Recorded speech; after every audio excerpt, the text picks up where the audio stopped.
All right, fine. I'll be a gracious host. How you doing? Little Mermaid is the scariest Disney movie by far, though. Why the hell is Ace Blade in your Kickstarter? Some comics. I'm getting controversial today. We're gonna get controversial today with my proudest moment is this interview and being able to talk to you two.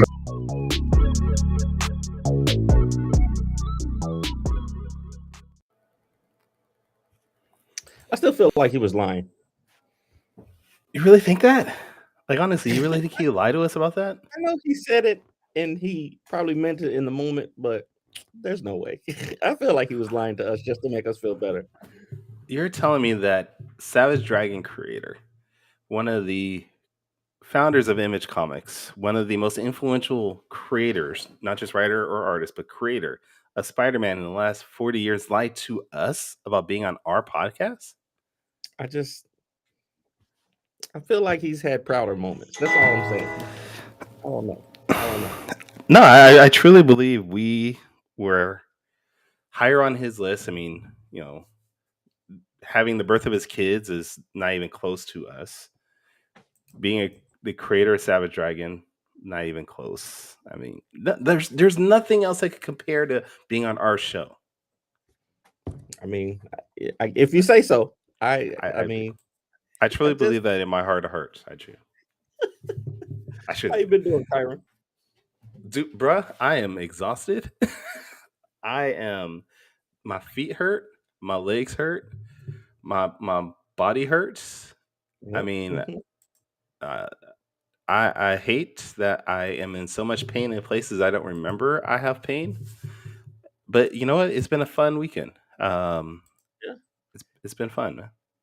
The pleasure, and I'm doing good, man. It's the time and the money and the pain that comes that you have to spend to go to a place like Disney World or Disneyland in your case is always worth it because of the memories. I saw the picture you posted with your family with the lightsabers, and man, like you can't put a price on. I mean, obviously you can put a price on stuff like that, but there was a big price on that.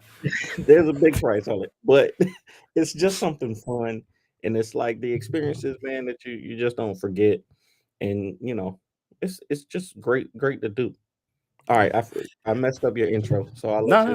No. I do want to point out that in that picture that you're seeing with us with our lightsabers, those were all custom built lightsabers. So Disneyland has a section where you can actually go and get the experience of making your own lightsaber. So you get to pick out the crystal color, you get to pick out the hilt and the handle and everything, and it was a dope experience. Do you get to keep them? Yeah, you get to keep them. So you? Yes. All right, let me borrow about $5, bro. Let me borrow. I do not have $5 left after making those lightsabers. Oh, bro, you out here balling. You don't bought the whole family lightsabers. You bought the whole family lightsabers, bro. Yes. All right, and they were dope. Listen, during my next my quarterly counseling session, I'm gonna ask for a raise. All right, I'm just gonna go ahead and let you know that the next quarter, when we do our our one-on-one counseling session, I'm gonna ask for a raise. I'm just gonna throw it out there. So you want $10 instead of $5? Is what you're telling me? Yes, at least $6. I bump it up to $6. I'm good.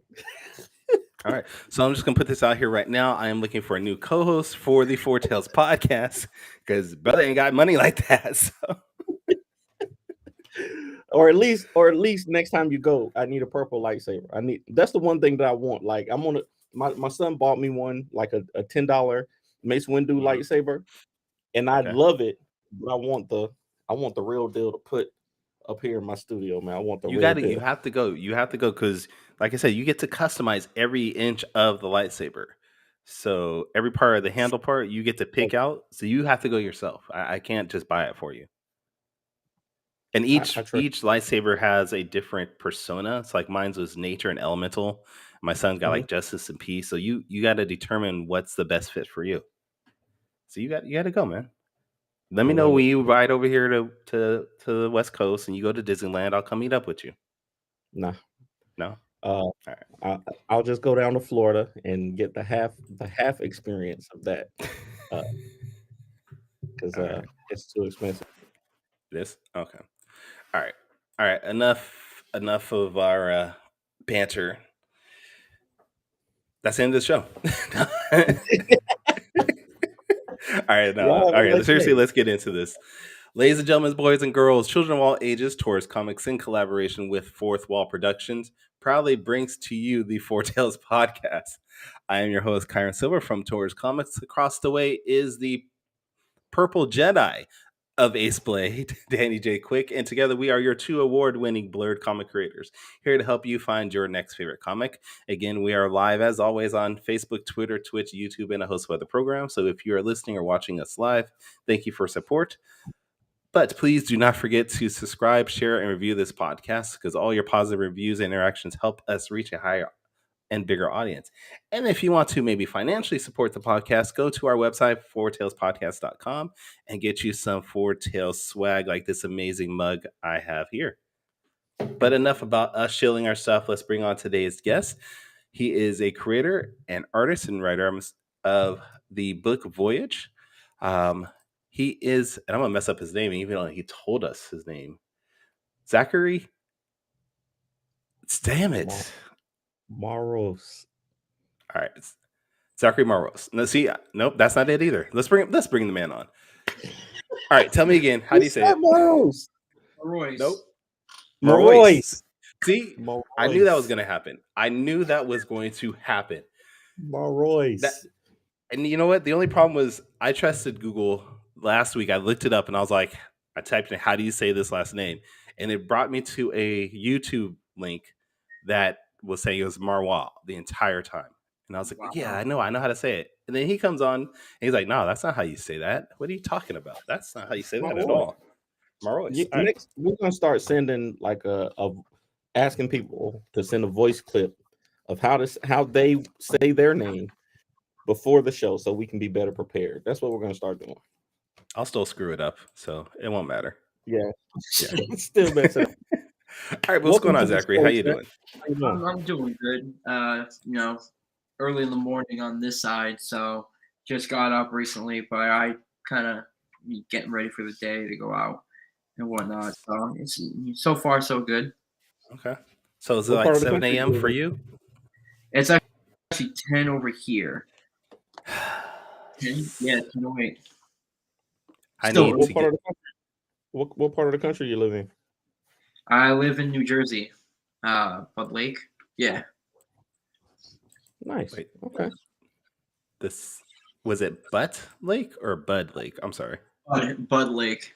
Okay. See, my 11-year-old immature body just said butt, and I was like about to laugh. So, well, it was like I went to the Joe Kuber School for like 3 years, and there was in Dover, and I wanted to stay in Jersey to hopefully get some more contacts and stuff. So I was like, I live nearby, so Dover is only like a 20-minute drive from here.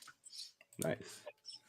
All right. Well, since you brought up the Kuber School, tell us about that. How's that experience doing that? Because I know a lot of us, especially artists, have always wanted to be a part of that and get the whole experience. What was your experience like doing that?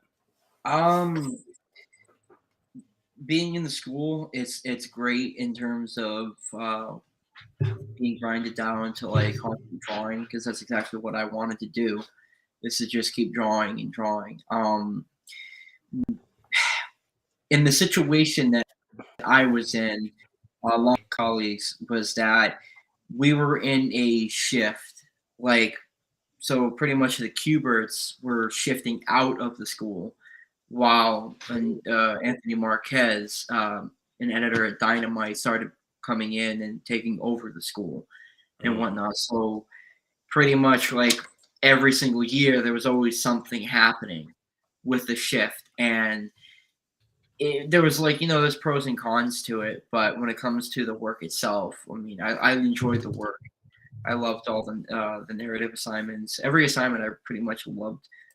It's just the whole time like I was trashed when I came in. Like before I went to school, I was garbage. So I really liked the fact that I was getting better. But the thing that was always in the back of my head was like, is this piece good? Will I be able to pass this off and whatnot? Will I sell this? And so it was always like a thing like that. Just wanted to get better and better at the artwork. Nice.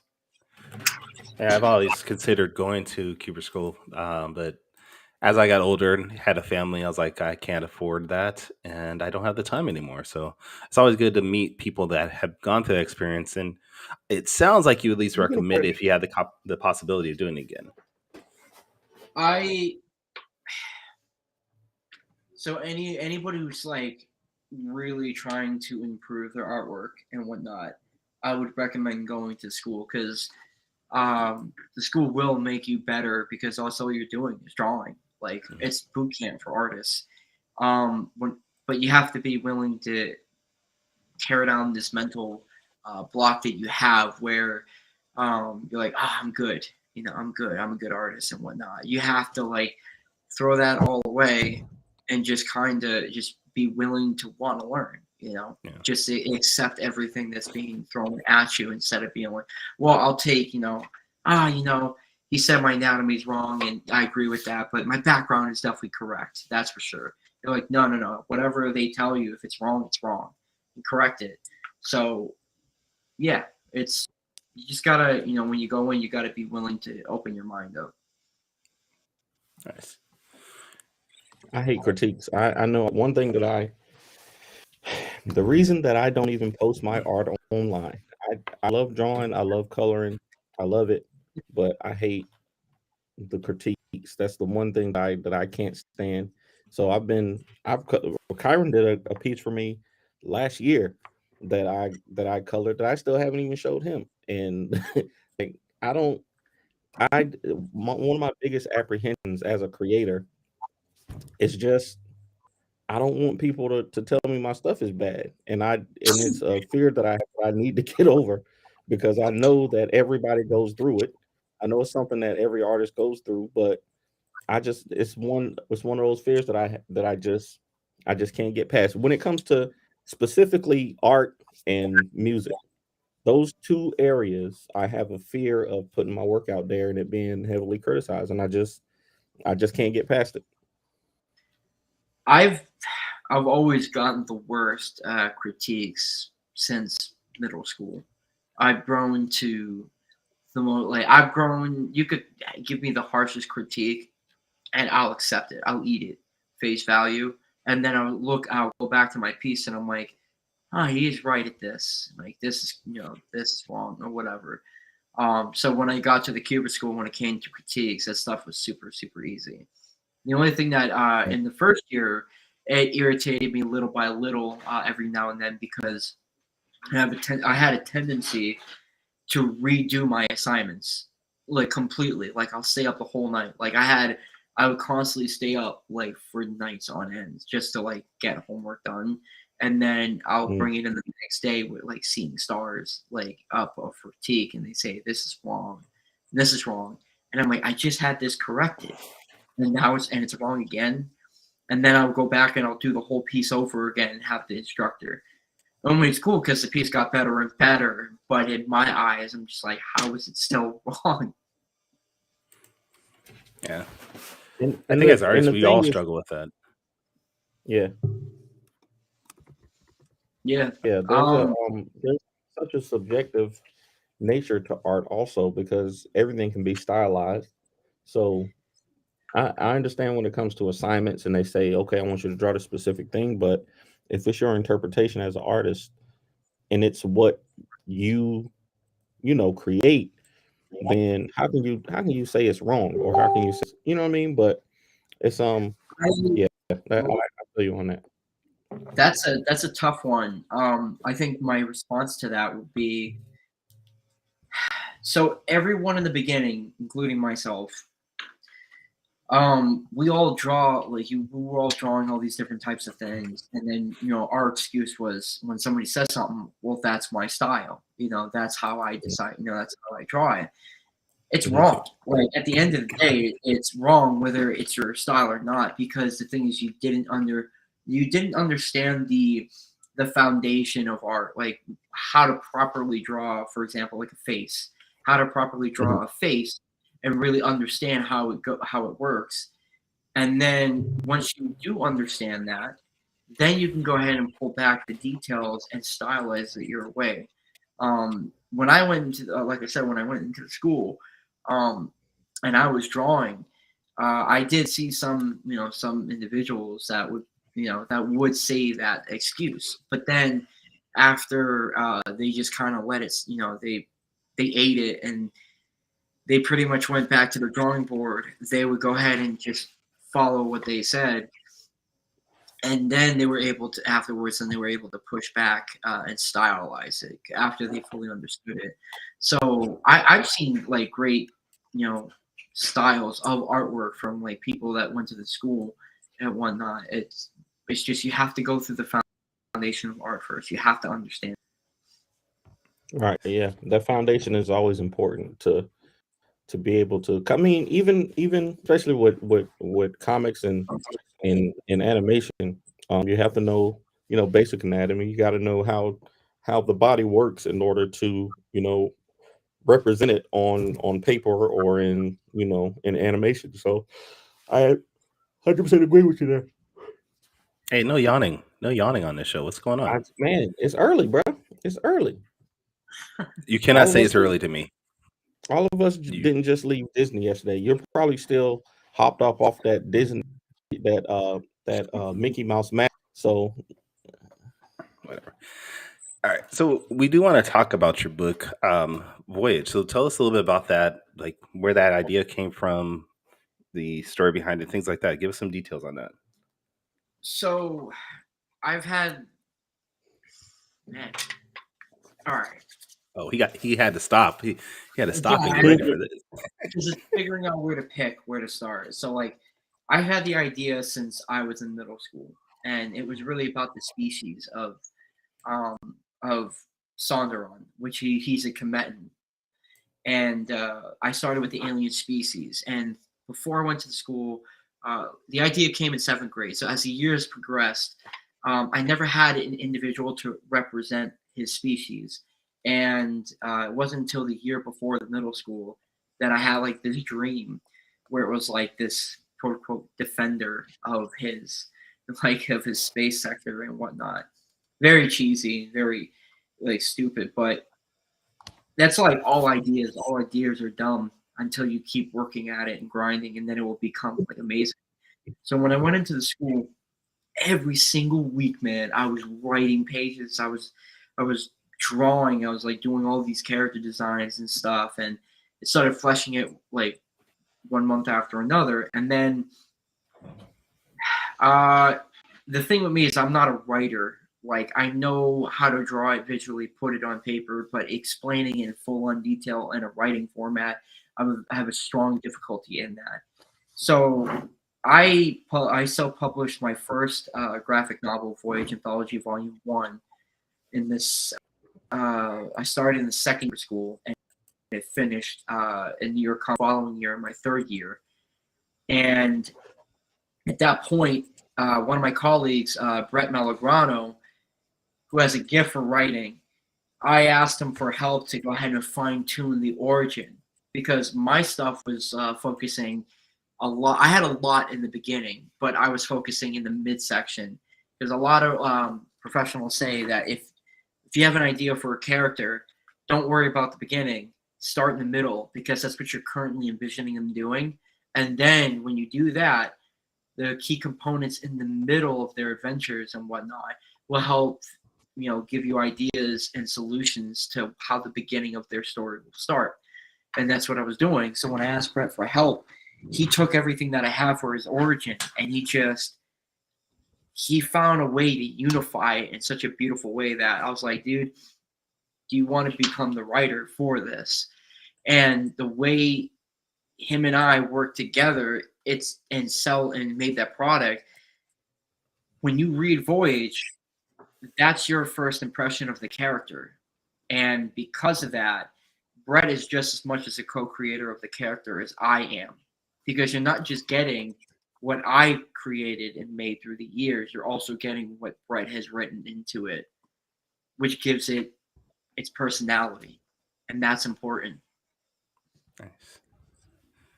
Now, did Brett continue on with you past that first book, or do you expect using him in the future? What's going Oh on with yeah. you and him?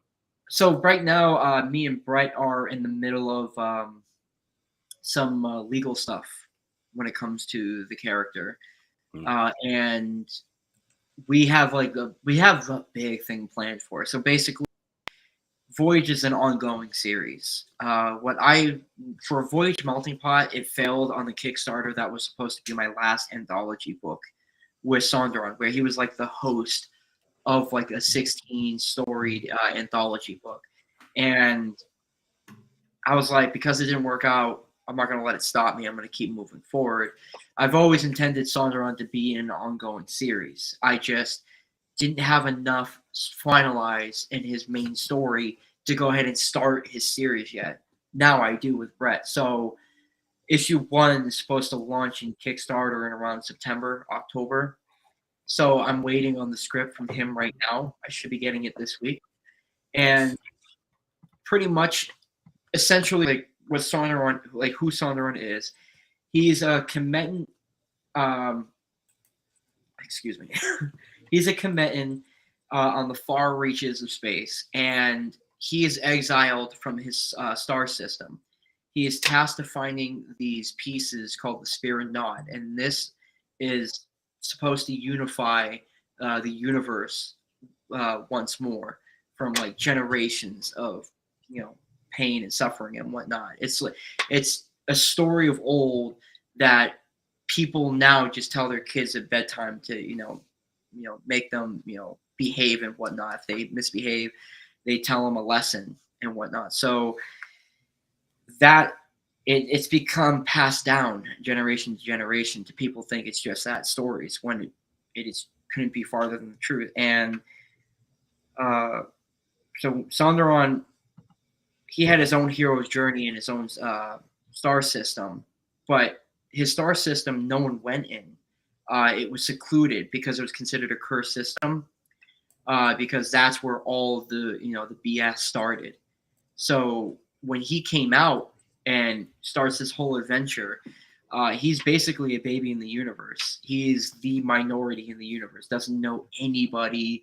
Doesn't know how the universe works. Doesn't know how to like talk to people and whatnot. And because of that, he gets used without even knowing it. He has good intentions, but when he does something that he thinks is right, it's a stack of dominoes that just end up hurting him in the end. And we're adding a lot of realistic elements into it so people can relate to the character. So there's going to be a lot of xenophobia, a lot of hatred, because there's a lot of religious background that's included into the Spirit Knot. So when people see that he's a Kemetan, they're like, what's he doing here? Go back to your planet. We don't want you. You don't belong here. And he's just so confused by it because there's only so much that he knows. And he's going to figure out that along the way. Now, one of the things I want to share for everybody that watches the video of this episode is something I saw on the first Kickstarter you did for Voyage. Let me bring that up really because I thought this was badass. Oh, Voyage the Call. Mm-hmm. Yep. And this is Sonderon, drawn by legendary Adam Kubert. Now, explain to us how you got that, because all of us, I'm pretty sure, as comic creators, we've always wanted to have a legendary creator probably draw our character. So how did this come about? Dude, the best way I can put it is it was being in the right place at the right time. And what I mean by that is I was in the middle of the first anthology Voyage. And it was in the middle of the second year, and I decided to stay for the summer to go ahead and take care of the properties that they had, cleaning them up and whatnot. So I was passing by Adam Kubert in the hallway at the Kubert School in the sub-level, and he's like, "Oh, hey, how you doing?" So we just like have a conversation. He's like, "Yeah, last summer you're doing that book. How's that going?" I was like,